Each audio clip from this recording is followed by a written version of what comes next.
Some things in life are non-negotiable. This is the Podcast Daily. It is about college football. So, Berm and me, Austin Ward, we have no choice when EA Sports puts out a list of the top 25 most difficult college football venues to play in. We have to get worked up about it. We have to argue about it.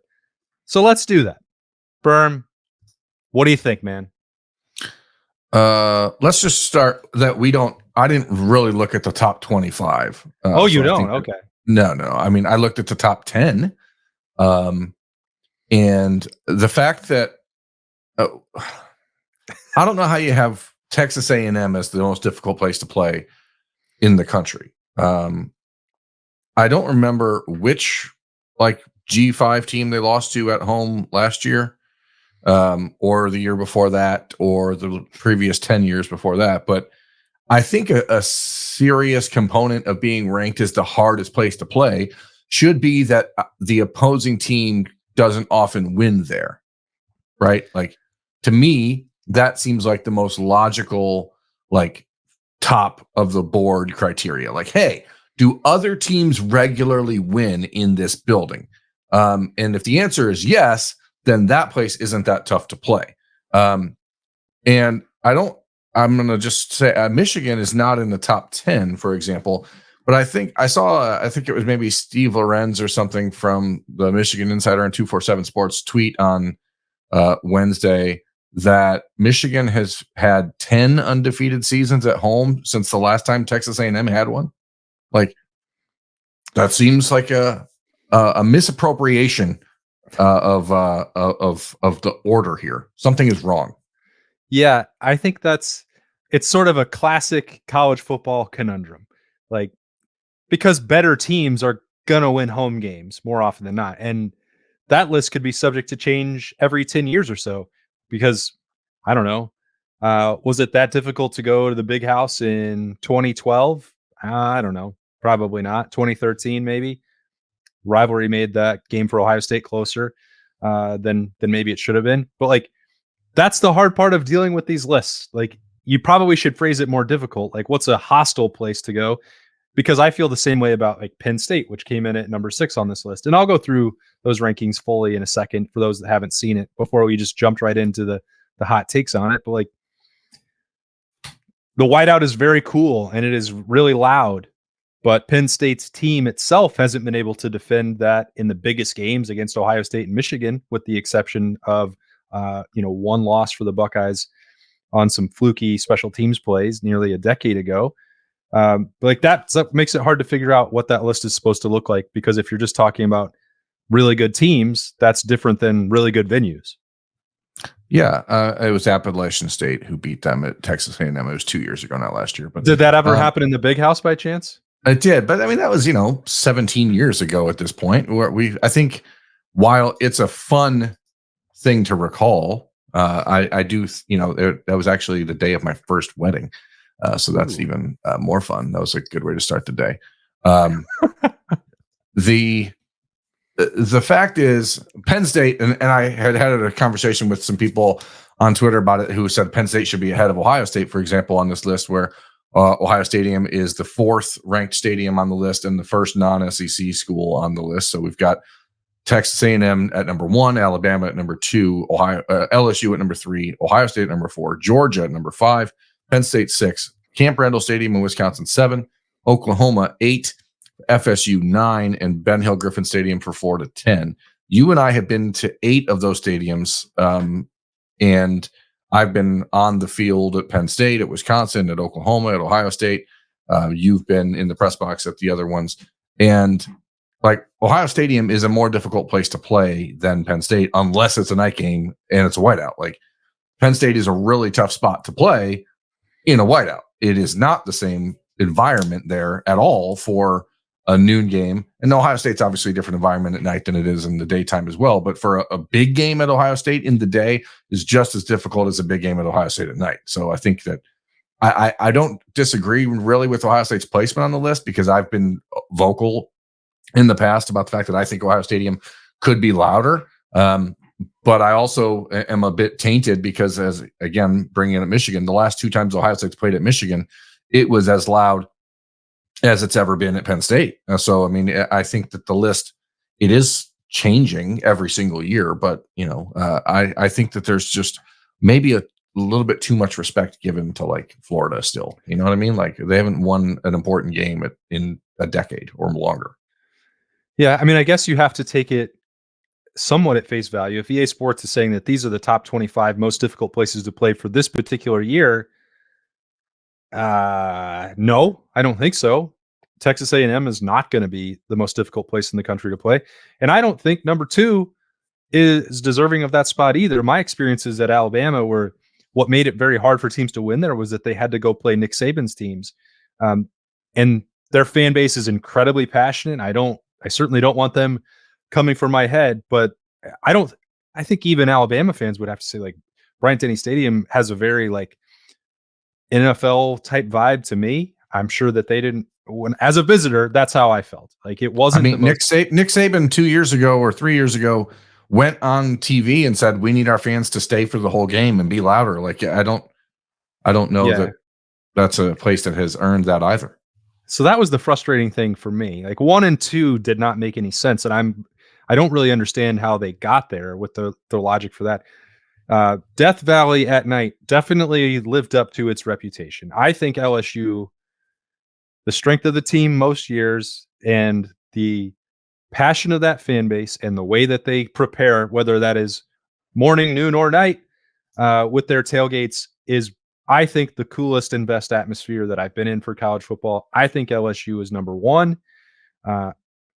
We're spoiled. Like I think we should make a ranking where we just don't even put the horseshoe in it. I think it doesn't get enough credit that oftentimes, and usually that's conversations that you and I have where you think it should be louder, could be louder.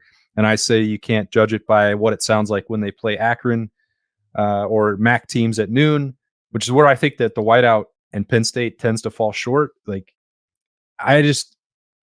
and they don't even win a lot of those whiteout games, by the way. Their record in them is not great. And I know that they're playing better opponents, so maybe that skews it, but you shouldn't have to justify that. Like Penn State to me is great.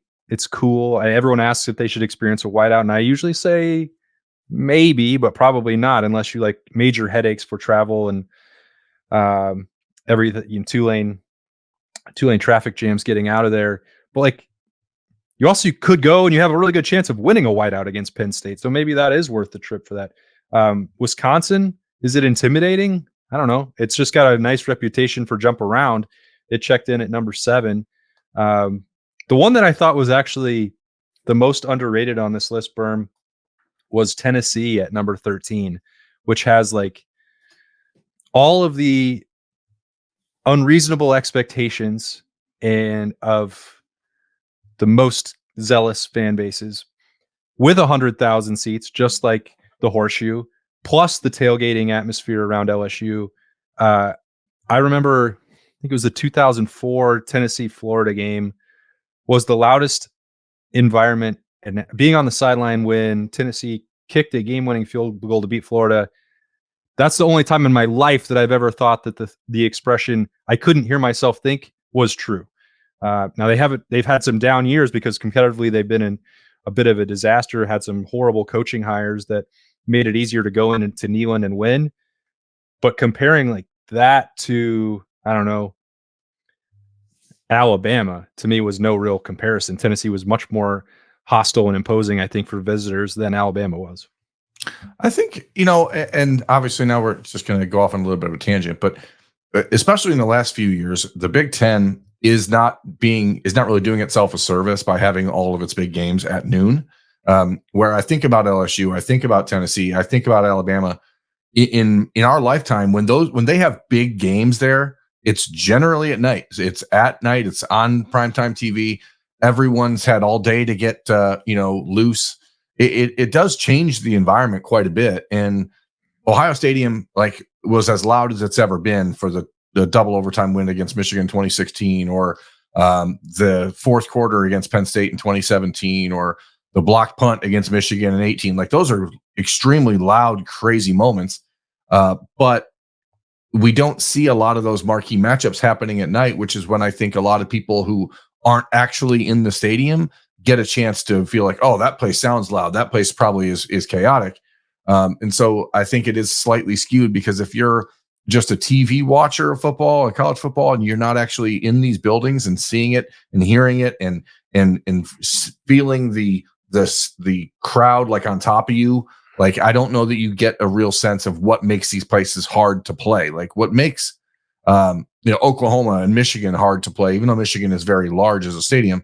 Like, there's no sideline. You are, I don't, there's things that make a place hard to play at more so than just noise. And some of it is just the inconvenience of being there. Some of it is the stupid layouts, like at Penn State, where, you have to walk through the crowd and are being pelted with stuff the entire game, or having bags of urine thrown at you for fun. So, I mean, it's not really something that I think, and I understand ESPN or EA Sports like approach here, but you brought up a good point earlier. Like, if you're talking about this year, like which places are the most difficult to play this year, which is what their focus should be, because it's the game that they're bringing back is for this year, not for 15 years ago. Like, I don't know how you would have Kyle Field on the top 10. I don't know how you'd have Camp Randall in the top 10. I don't know how you'd have Florida in the top 10. And you certainly wouldn't have Alabama at number 2. So it is a list that I think is just trying to pay deference to the tradition of college football, because that's what this game and the return of it is really all about, like the pageantry of college football, but it's not actually paying like attention to where things are heading into 2024. Yeah, it's like, I think you're probably right about that they wanted to, which places have the coolest traditions that you could recognize? Like, well, the 12th man, which again, most people laugh at and mock from the outside, but like coordinated yelling and catchphrases, I guess, is unique, and you want to have that in the game. I don't really know what that would be for Alabama, so I don't understand that at number 2 necessarily.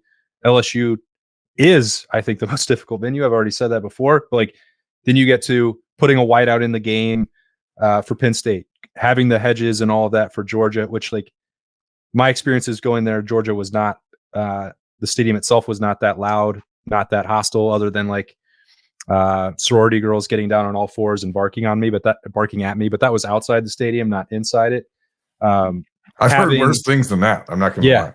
I know.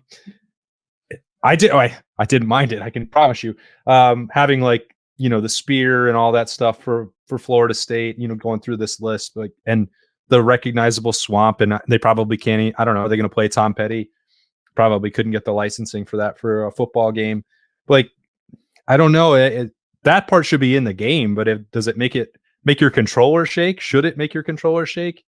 Are you intimidated to take a team in there and play? I don't know if I totally buy that. The one that I think is lowest, you said you saw the top 10. On the full top 20, the one that I thought was the most interesting, Berm, was Iowa was number 20.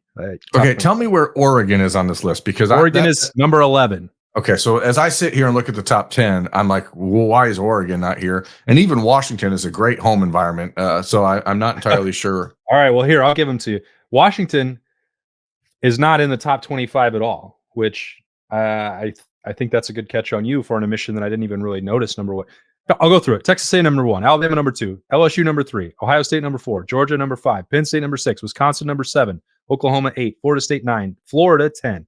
All right, outside the top 10 is then Oregon at 11, Clemson at 12, Tennessee at 13, Auburn 14, South Carolina 15.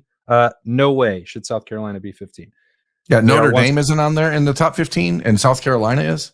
They're one spot ahead of Michigan, which is 16th. Virginia Tech is 17th. Utah is 18. Rice-Eccles Stadium is not an intimidating place to go.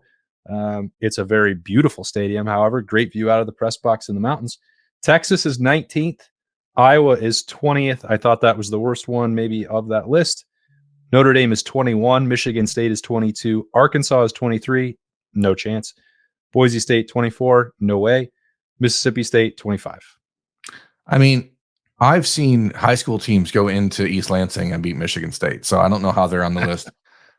If you're talking about this as an aggregate list of college football traditions and noise and sights and sounds, Notre Dame being 21st is insane. That's insane. I mean, That's Well, they pure. didn't even have a working video board the last time we were there, so maybe that hurt them. I doubt it. It was still a great environment. It was still super loud. It was still, everything else that the touchdown Jesus and everything else. Like I'm trying to I wish that they would say like, we're basing it on this. I mean, I know they gave a little bit of a rundown of how they were figuring it out, but like, come on, you have Boise State. I get it. Not a lot of teams go into Boise State and win, but that's because most good teams don't go to Boise State. And Boise State plays in the Mountain West or wherever they play. Like that's not. Wyoming's a tougher place to play than Boise. Well, you're absolutely right about that. 7,220 feet. Yeah. How's your oxygen? That's a bad list, man. That's a bad list, and this is the problem I have with like non-football nerds making a game about football. Like I know that they've done a lot of reaching out to people in the football community, but like talk to the people that actually go to the games, not the people who are at home watching them on TV. Yeah. The next time that I hear somebody say Texas A&M is the coolest place I've ever seen a college football game will be the first time I've heard that. Yeah, I've been to DKR in Austin. That's a pretty cool place to see a football game, and even more so probably now with the renovations they've done to the stadium and all that. So having them at one spot ahead of Iowa. What? Okay, I'm gonna go there. I'm gonna do it. The coolest thing that we've seen at Iowa is kids having cancer. Like, oh no, that is what has made Iowa, like people talking about a home game at Iowa in the last couple of years. Like, oh, there's kids, there's the children's hospital there, and now you have the Wave, and that's really cool. But nobody talked about, oh, Iowa's a tough place to play before that. No one. So that's stupid. Okay, I feel like people have said Kinnick at night. Don't they have like any place at night is harder to play? Sure, they played Michigan and beat them a couple times in the 2015, 2016, who cares? I thought they had there was some sort of streak or record that they had against top 10 teams going in there on the road and losing like 15-13 Iowa. Yeah, I mean, I understand it's hard to win on the road in the Big Ten against a good team. Like that's fair. But to suggest that the environment there is what makes it's going in there and playing at 11 a.m. against a team that is boring you to death. That is hard to play against. All right, you might be right about that. You might be right. I'm not disrespecting the Iowa program. I swear. I have a great respect for Midwest power football, but like it is not a place where if you were asking folks at Georgia or Alabama, like which Big Ten teams do you not want to go play in their stadium, I would not be in the top 5. Well, maybe they'd be 5th. I think they'd be in the top 5. Maybe they'd be 5th. So I guess that's where they are in the Big Ten on this list, right? Like, so there's Ohio State, there's Penn State, Wisconsin, Michigan, Iowa. Is that the Big Ten order? New Big Ten representative, Oregon, pushes them down another spot. All right. And then Washington should be ahead of them. And so, I mean, I think they're maybe 7th in the Big Ten now is where you'd say, like, that's the place I don't want to go play. I think Iowa felt more hostile for visitors than Wisconsin, personally. Maybe that was a one-off where the most recent trip up there is certainly what sticks in my mind. And it was like, even in the second quarter, it's like Wisconsin fans didn't really believe that they were going to pull the upset against the Buckeyes. And so it felt, you were on the field, I was in the press box. It seemed really quiet up there.